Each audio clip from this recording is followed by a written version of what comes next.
Assalamualaikum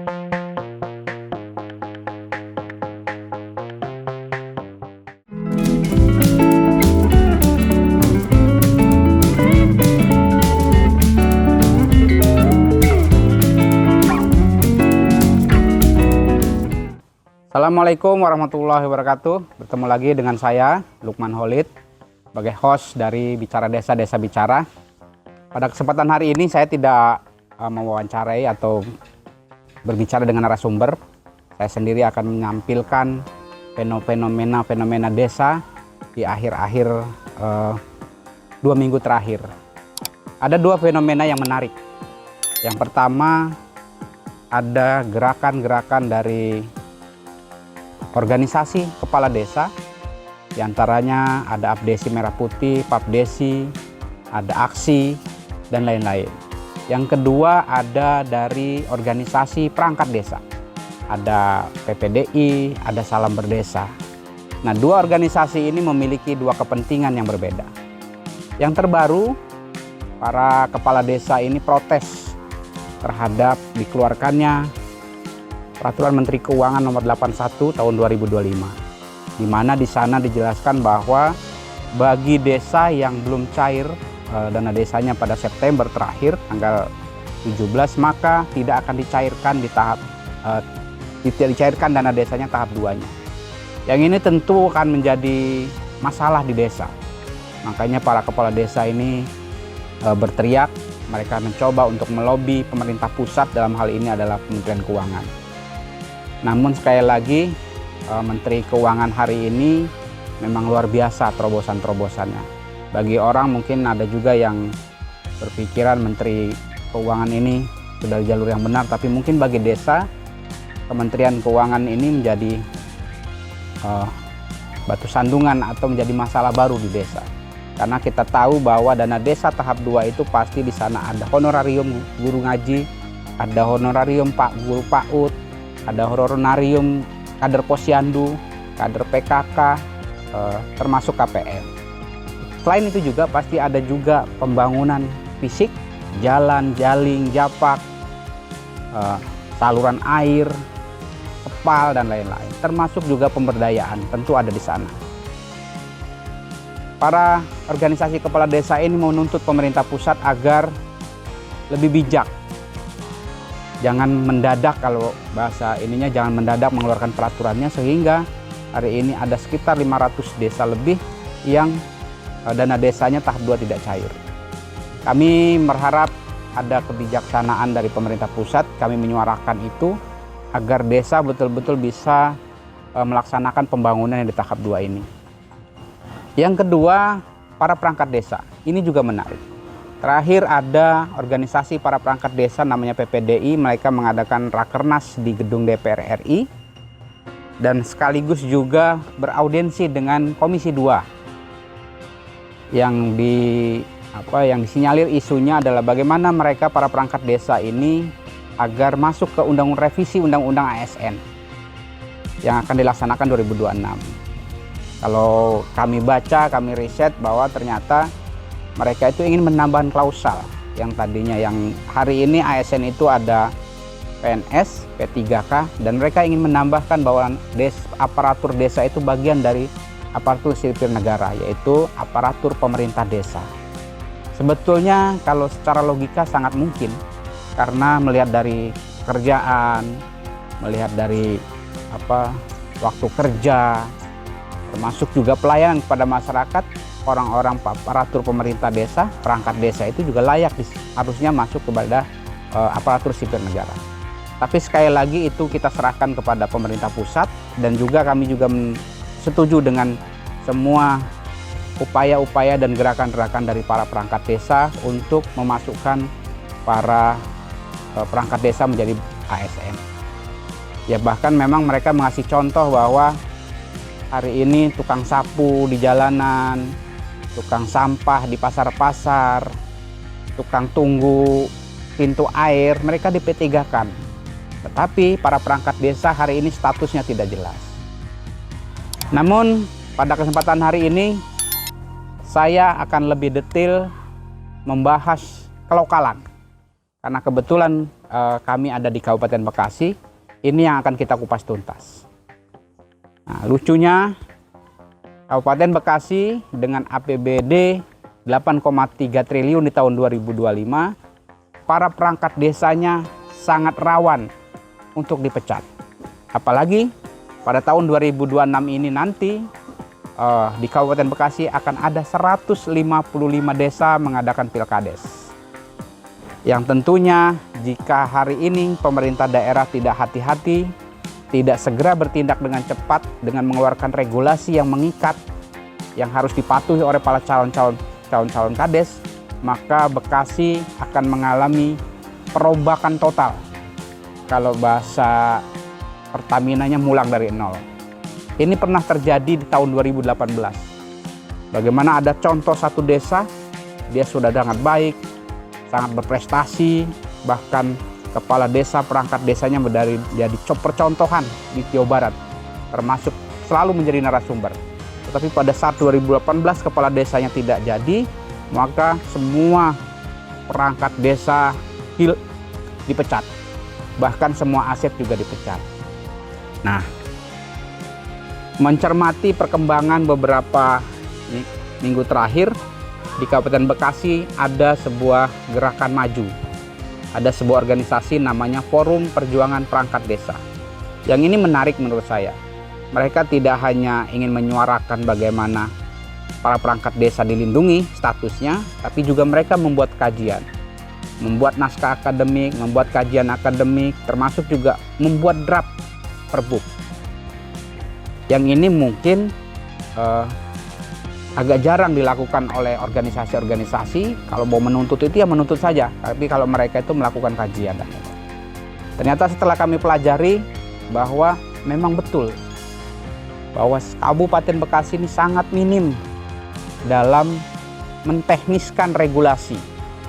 Contohnya bahwa SOTK, peraturan bupati tentang susunan organisasi dan tata kelola pemerintahan desa di Kabupaten Bekasi tidak ada. Sehingga ada kekosongan hukum yang kalau semua desa ini dia harus menerjemahkan sendiri dari Permendagri itu. Bahkan saya pernah berwawancara dengan salah satu kepala desa bahwa dia pernah dilaporkan di Ombudsman karena perekrutannya tidak sesuai dengan Permendagri. Tetapi permasalahannya adalah pemerintah Kabupaten Bekasi tidak melakukan pembinaan bagaimana perekrutan yang baik. Dan itu juga menjadi alasan dilaporkan dengan Ombudsman itu karena Perbub untuk mengatur tentang pemberhentian pengangkatannya itu tidak ada gitu.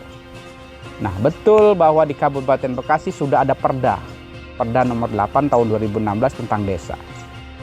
Di situ sebetulnya jelas di pasal 70 sampai 84 itu mengatur tentang teknis pengangkatan dan pemberhentian. Tapi cara teknis belum pernah dilaksanakan. Dilakukan pembinaan atau sosialisasi yang bisa membuat para perangkat desa itu terikat dan profesional. Sebetulnya forum ini sangat memungkinkan untuk dan sangat rasional jika mereka menuntut untuk adanya Perbub tentang SOTK dan serta pemberhentian dan pengangkatan perangkat desa. Karena Kabupaten Bekasi harusnya sebagai kabupaten yang pre-urbanisasi, yang jumlah penduduknya sangat besar, 3 juta lebih, dengan APBD besar juga harusnya SDM di desa itu, yaitu salah satunya adalah para perangkat desa itu, ya harus diprofesionalkan sebagai seorang birokrat sejati. Dengan tidak adanya Perbub ini, maka 2026 itu akan sangat rawan para perangkat desa yang sudah dilatih sedemikian rupa, sudah dibimtek dengan mengeluarkan anggaran dari negara yang banyak. Begitu pilkades, kepala desa ganti, perangkat juga ganti. Nah, sekali lagi harusnya pemerintah Kabupaten Bekasi betul-betul harus bijak, betul-betul harus maraton untuk mengeluarkan Perbub ini. Karena Perbub ini menurut saya sangat vital. Tambah lagi analisa dari para teman-teman EPPD ini bahwa dengan adanya Perbub itu nanti bahwa perangkat-perangkat desa yang masih sesuai kualifikasi dipertahankan, yang tidak nanti kekosongan dari yang tidak sesuai kualifikasi nanti perekrutannya melalui mekanisme yang benar, mulai dari